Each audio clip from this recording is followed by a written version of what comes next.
Arr, mateys. Arr, what do we drug out to the cellar this time? Arr. It is a Elka Panther, 1966-ish. Probably. This thing is very nicely built. They had contact goop on all these things even to protect them from oxidization, gold-plated contacts. And these generator boards have sections of 3 dividers assigned to one section of filtered power, and that is the filter capacitor for these 3. This is the filter capacitor for those 3.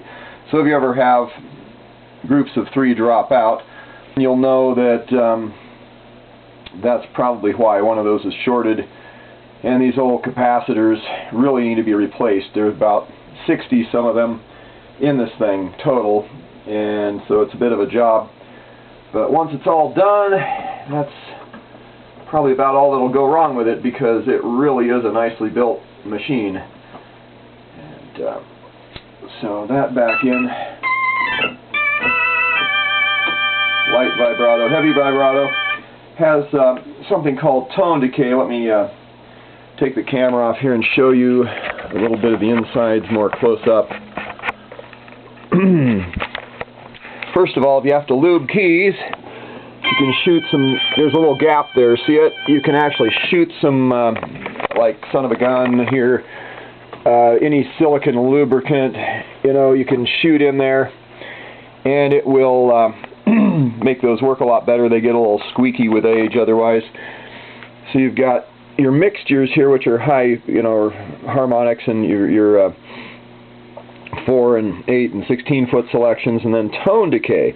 Now with tone decay off, you get this continuous tone. With it on, you hear an envelope. Do you see the flashing light? There it is, yes.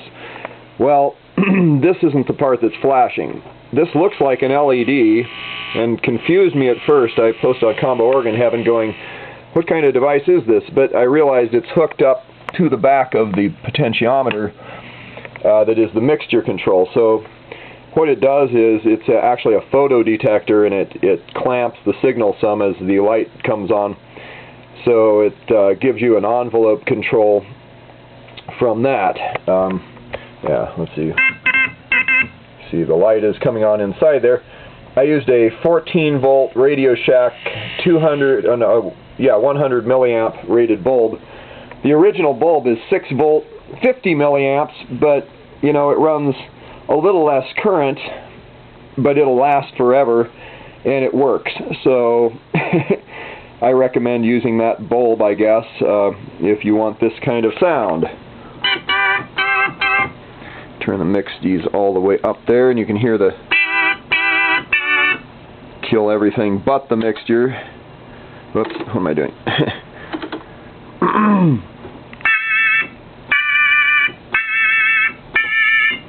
There's your mixture honking as loud as it can. So that's the kind of envelope it gives you. Anyway, yeah, very well built machine, nicely laid out for working on. Really appreciate it when they do that. I put an IEC. Alright then, and oh yeah, why did I start out in pirate mode? Because this thing's construction just reminds me of a Doric organ somehow. It's got some of the same kind of look, and of course a Doric reminds me of a dory, which reminds me of an old aquatic vessel, which reminds me of pirates, of course. Yeah, that's it. Let's see. Gotta make some kind of cover for the top. Top's very cool on this thing. Of course, it's got this white cover. Now let's stick it on here. Let's see what these are like when it's all. Oh yeah. Well, it kind of sticks down in there tight. Yeah, there we go. I'm not quite done, so I don't know if I want to do that yet. It's be a pain to get out, but oh well. Yeah, it's really a tight fit. ooh, ah, ooh, ah, ee, ooh, ah, ah. Ah, there we go. That was a good sound. Okay. And of course the knobs. I made some of these cool swirly vision knobs here. I used silver paint. And we'll probably put 3 of those on these because we had 2 with original caps. We'll put on those. Should look pretty cool when we get all tagged on there. Anyway, yeah, IAC cord. This thing has a TRS connector, of course, tip ring sleeve, because it routes the bass to the sleeve, or to the ring, sorry. And between ring and sleeve you have the bass, and between the tip and sleeve you have the other parts of the signal. But you don't get any bass if you just plug a straight 1/4 inch in. It will cancel the bass. If you pull it halfway out, you can make it catch sometimes. But anyway, the Radio Shack 2721172, is it? What number is that for the lamp in case you need it? That did work for me. If you need an off-the-shelf lamp, there it is, 2721127. So we can, yeah, run up a bunch of, I like the oboe sound. The oboe is pretty cool. Contra oboe. Let's see. Heavy vibrato.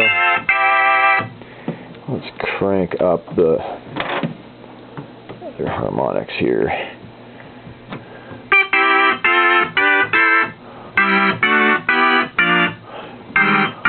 It's pretty nice. And of course the bass extension,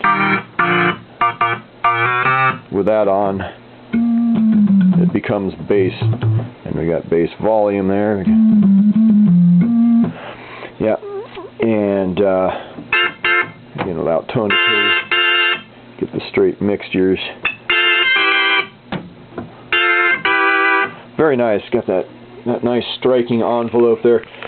So anyway, this is apparently going to be used, Paul's telling me, by a girl band that is in LA. Hey, well, let's check this thing out now.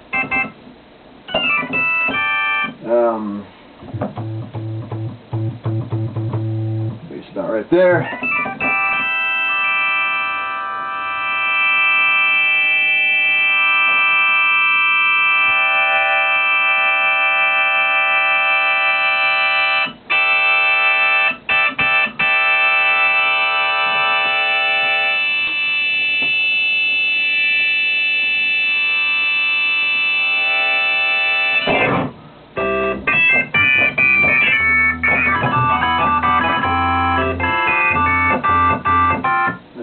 Okay. And the mixture becomes a percussion, essentially.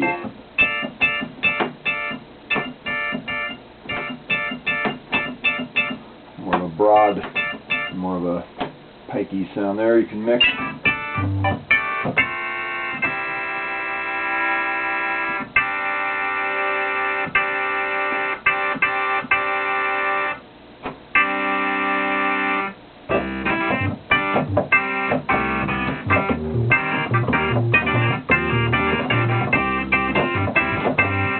Very warm.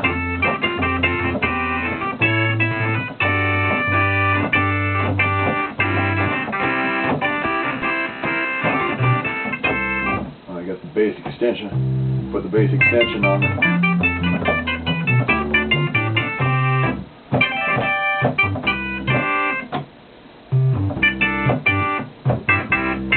Bass sounds are Bordon and Dulciana.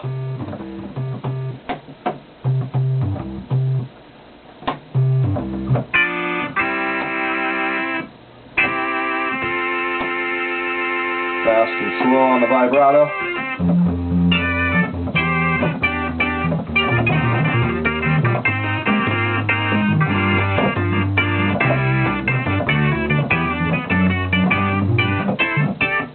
I think they used really excellent parts in these things, except the capacitors die eventually, which happens on a lot of machines. They didn't know what they had back then. So it's kind of a pot shot as to what will and won't survive over the years. But the controls, I didn't have to clean any of them. They were all still just scratch-free, which amazes me for a... I mean, I don't think anybody obviously worked on this thing for a long time. Very shiny one. Those are a little more dull. That's a very shiny one. But those are kind of swirly paint metal flake. So the harmonic control gives more of a dull look, which helps you set them apart, I guess, in a dark room. But yeah, really beautiful organ. That is certainly one of the prettiest combo organs ever made, I think. And not bad on tone. Now it's all rigged up with IEC cords, so we don't have to use that hokey thing they had back there, which was like this. Actually had a thing you can plug in a extension cord to. Anyway, Bob Weigel, Sound Doctorin. Enjoy.